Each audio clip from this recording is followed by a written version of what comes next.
the exact circumstance of the divine sacraments. He baptizes his believers and promises forgiveness of sins. He celebrates the oblation of bread and brings in the symbol of the resurrection. Let us therefore acknowledge the craftiness of the devil, who copied certain things of those that be divine.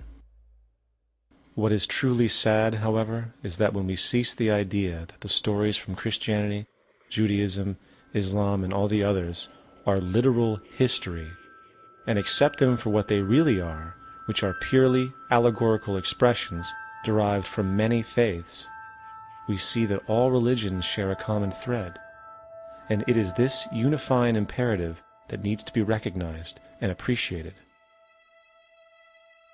Religious belief has caused more fragmentation and conflict than any other ideology. Christianity alone has 34,000 different subgroups.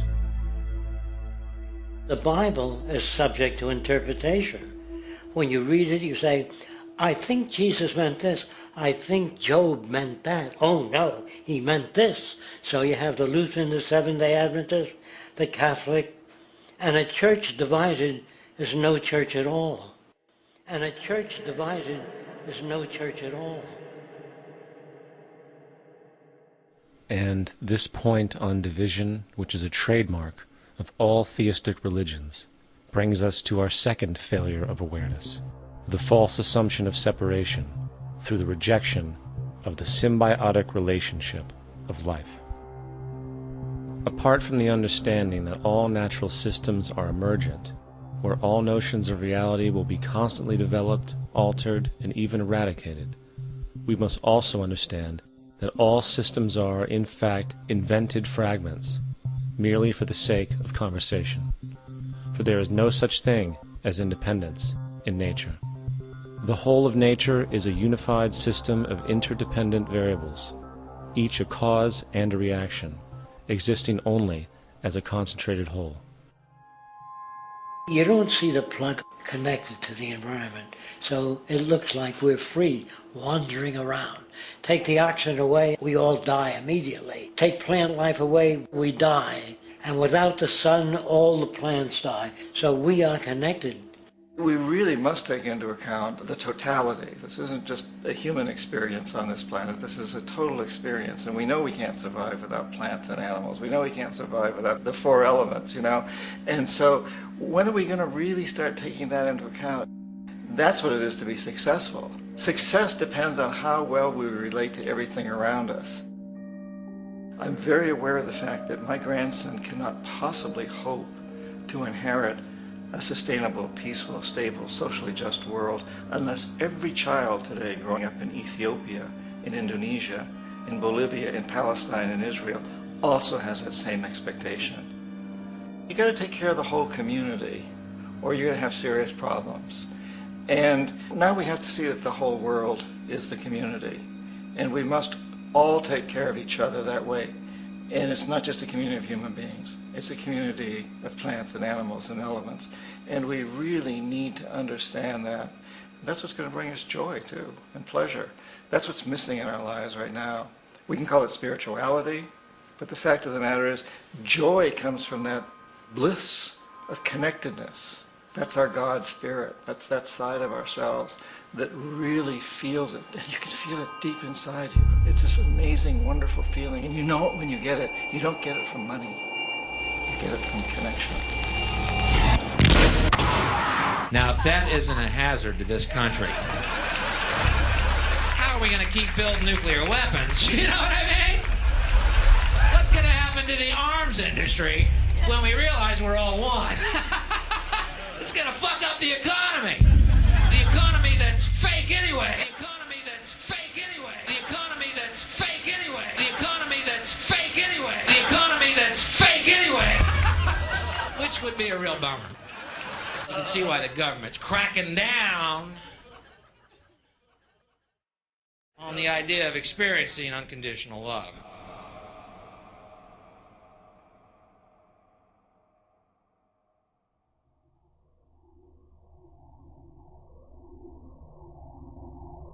Once we understand that the integrity of our personal existences are completely dependent on the integrity of everything else in our world, we have truly understood the meaning of unconditional love. For love is extensionality, and seeing everything as you and you as everything can have no conditionalities. For, in fact, we are all everything at once. If it's true that we're all from the center of a star, every atom in each of us from the center of a star, then we're all the same thing. Even a Coke machine or a cigarette butt in the street in Buffalo is made out of atoms that came from a star. They've all been recycled thousands of times, as have you and I. And therefore, it's only me out there. So what is there to be afraid of? What is there that needs solace-seeking? Nothing. There's nothing to be afraid of because it's all us. The trouble is we have been separated by being born and given a name and an identity and being individuated. We've been separated from the oneness, and that's what religion exploits, that people have this yearning to be part of the overall one again. So they exploit that. They call it God. They say he has rules. And I think it's cruel. I think you can do it absent religion.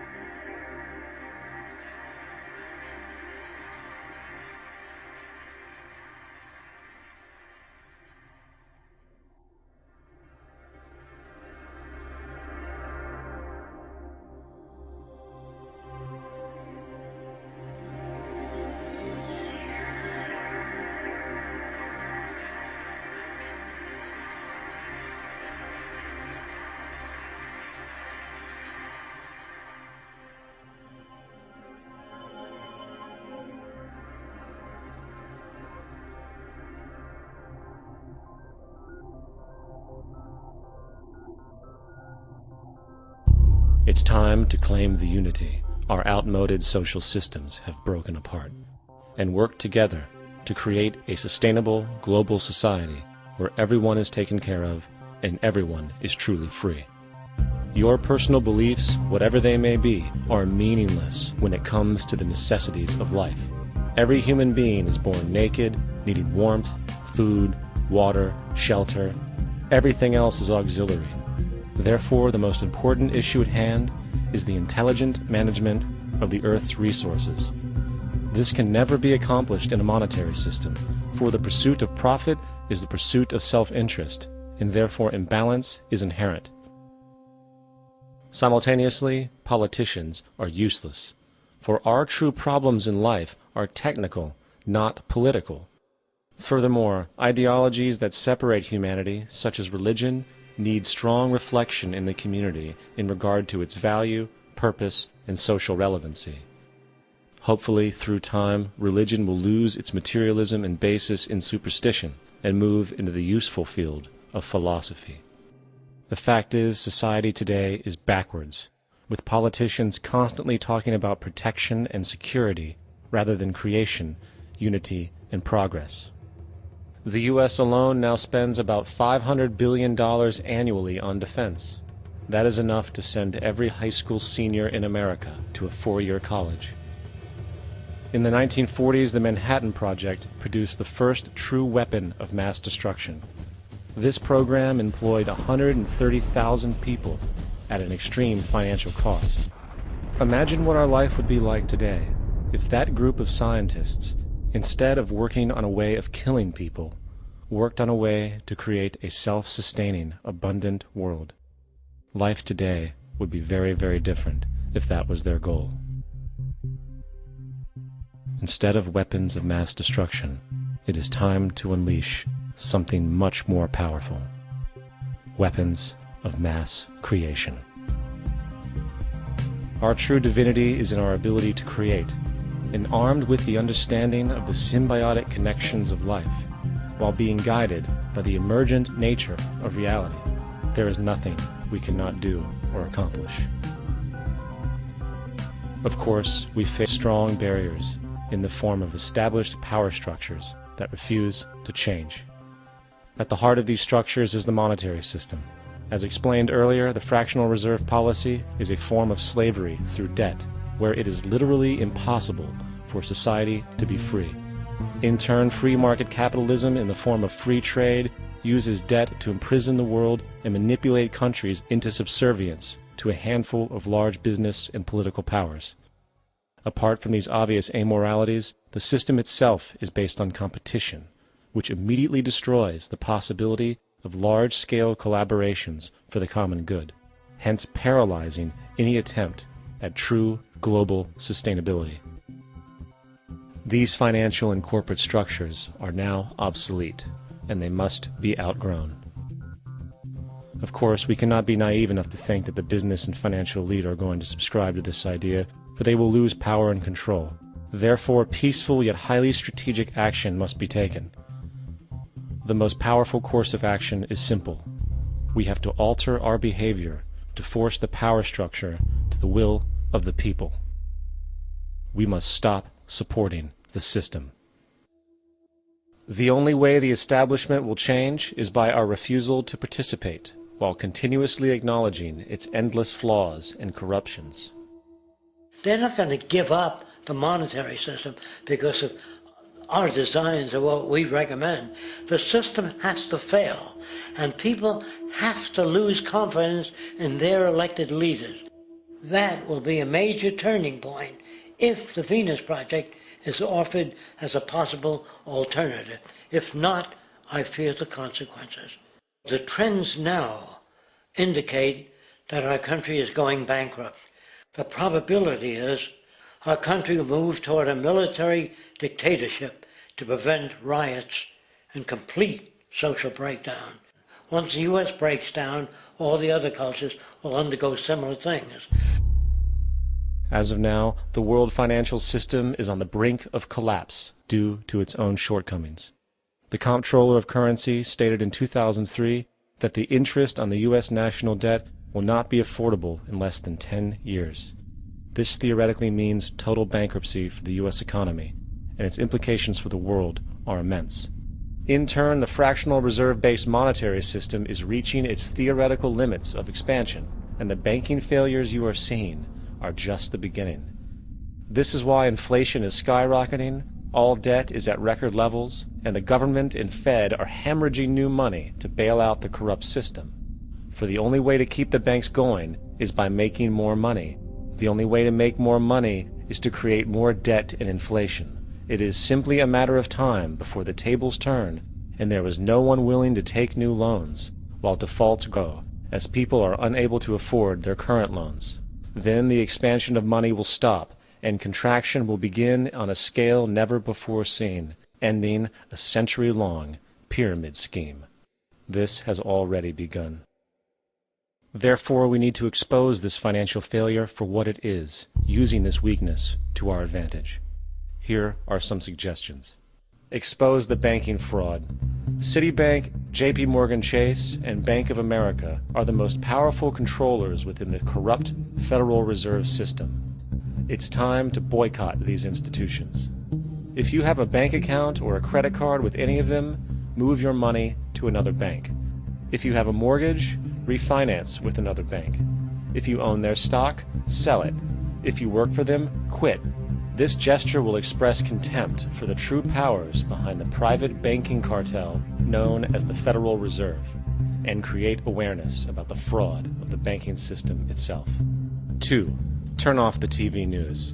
Visit the emerging independent news agencies on the internet for your information. CNN, NBC, ABC, Fox, and all the others present all news pre-filtered to maintain the status quo. With 4 corporations owning all major media outlets, objective information is impossible. This is the true beauty of the internet, and the establishment has been losing control because of this free flow of information. We must protect the internet at all times, as it is truly our savior right now. 3.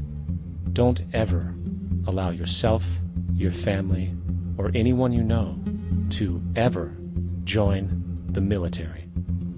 This is an obsolete institution now used exclusively for maintaining an establishment that is no longer relevant. U.S. soldiers in Iraq work for U.S. corporations, not the people. Propaganda forces us to believe that war is natural and the military is an honorable institution. Well, if war is natural, why are there 18 suicides every single day by American veterans who have post-traumatic stress disorder? If our military men and women are so honored, why is it that 25% of the American homeless population are veterans? 4. Stop supporting the energy companies. If you live in a detached house, get off the grid. Investigate every means of making your home self-sustainable with clean energy. Solar, wind, and other renewable energies are now affordable consumer realities, and considering the never-ending rising cost of traditional energies, it will likely be a cheaper investment over time. If you drive, get the smallest car you can, and consider using one of the many conversion technologies that can enable your car to be a hybrid, electric, or run on anything other than establishment fuels. 5. Reject the political system. The illusion of democracy is an insult to our intelligence. In a monetary system, there is no such thing as a true democracy, and there never was. We have two political parties owned by the same set of corporate lobbyists. They are placed in their positions by the corporations, with popularity artificially projected by their media. In a system of inherent corruption, the change of personnel every couple of years has very little relevance. Instead of pretending that the political game has any true meaning, focus your energy on how to transcend this failed system. And 6. Join the movement. Go to the zeitgeistmovement.com and help us create the largest mass movement for social change the world has ever seen. We must mobilize and educate everyone about the inherent corruption of our current world system, along with the only true sustainable solution, declaring all the natural resources on the planet as common heritage to all people, while informing everyone as to the true state of technology and how we can all be free if the world works together rather than fights. The choice lies with you. You can continue to be a slave to the financial system and watch the continuous wars, depressions, and injustice across the globe while placating yourself with vain entertainment and materialistic garbage. Or you can focus your energy on true, meaningful, lasting, holistic change, which actually has the realistic ability to support and free all humans with no one left behind. But, in the end, the most relevant change must occur first inside of you. The real revolution is the revolution of consciousness, and each one of us first needs to eliminate the divisionary, materialistic noise we have been conditioned to think is true, while discovering, amplifying, and aligning with the signal coming from our true empirical oneness. It is up to you.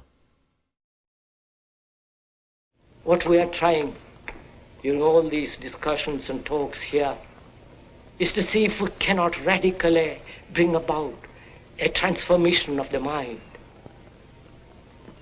Not accept things as they are,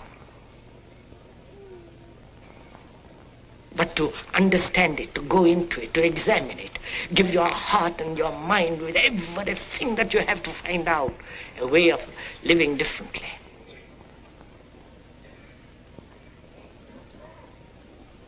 But that depends on you and not somebody else. Because in this there is no teacher, no pupil. There is no leader. There is no guru. There is no master, no savior. You yourself are the teacher and the pupil. You are the master, you are the guru, you are the leader. You are everything. And to understand is to transform what is.